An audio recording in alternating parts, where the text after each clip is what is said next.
Hey everyone, this is Zach with Signature Home Services. We're in Keller, Texas, doing a kitchen remodel. I'm going to walk y'all through real quick. We're going into the garage. It's a laundry room. In the laundry room, we are going to replace the countertops with granite countertops, new flooring, and I'm just going to walk y'all into the kitchen. This is our first day here.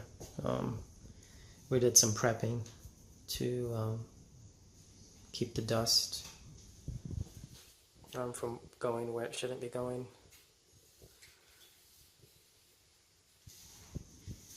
So I'm just going to show y'all the before, and then I'll take some more throughout the project during demo and after demo, so you can actually see what we're doing.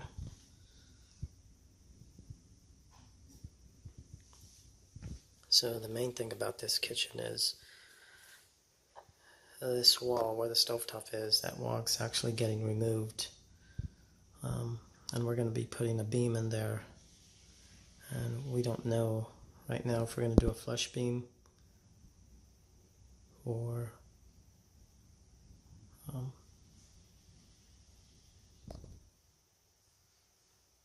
a beam that's just going to butt up to the ceiling. We don't know yet. We're going to open it up and see.